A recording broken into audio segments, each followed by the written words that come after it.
राम राम सा, राधे राधे, ओम गम गणपति नमः। एक बार भादवे के महीने की शुक्ल पक्ष की चतुर्थी होती है और उस दिन भगवान गणेश अत्यंत प्रसन्नता के साथ अपने मूषक वाहन पर सवार होकर मोदक खाते हुए जाते रहते हैं।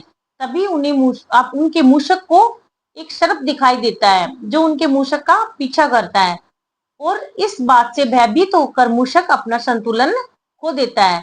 और जैसे ही मूषक का संतुलन बिगड़ता है, भगवान गणेश मूषक से जमीन पे गिर जाते हैं और उनके हाथ से मोदक छूट जाते हैं और मोदक बिखर जाते हैं। क्योंकि भगवान गणेश को मोदक अत्यंत प्यारे थे, अत्यंत अच्छे लगते थे।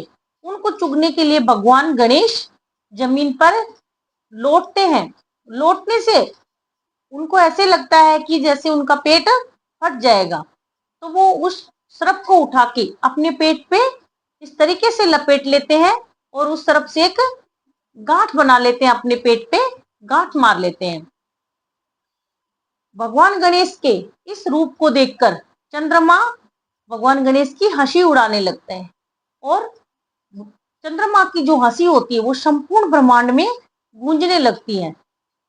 इस बात से भगवान गणेश अत्यंत नाराज होते हैं और वो चंद्रमा को श्राप दे देते हैं कि हे चंद्रमा, जिस चांदनी पर आप इतना घमंड कर रहे हैं और मेरे रूप का आप जो मखौल उड़ा रहे हैं, मजाक उड़ा रहे हैं, आप इस चांदनी पर घमंड कर रहे हैं। आपकी इस चांदनी को जो भी कोई देखेगा वो इस संसार में कलंकित हो जाएगा।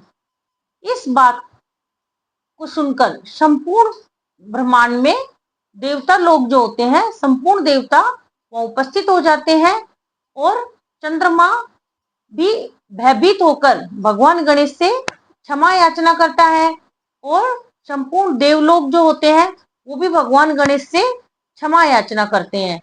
तब भगवान गणेश कहते हैं कि मैं अपने कहे हुए शब्दों को तो वापिस नहीं ले सकता हूं, पर मैं अपने श्राप को थोड़ा कम जरूर कर सकता हूं कि हे चंद्रमा, आपने जो मेरे इस रूप का मजाक उड़ाया है वो आपको भारी पड़ेगा। क्यों? क्योंकि वर्ष के और दिन तो लोग आपके चांदनी को देखकर प्रसन्न हो सकते हैं, खुश रह सकते हैं, लेकिन जो भी व्यक्ति इस भादवे की चतुर्थी को आपकी चांदनी का और आपके रूप का दर्शन करेगा उसे इस संसार में कलंकित होना पड़ेगा। इसलिए गणेश चतुर्थी के दिन संसार में चंद्रमा के दर्शन करना वर्जित है और उसे कलंकित माना जाता है, क्योंकि चंद्रमा भगवान गणेश से शापित हैं। इसलिए गणेश चतुर्थी के दिन हमें चंद्र दर्शन नहीं करने चाहिए। राधे राधे।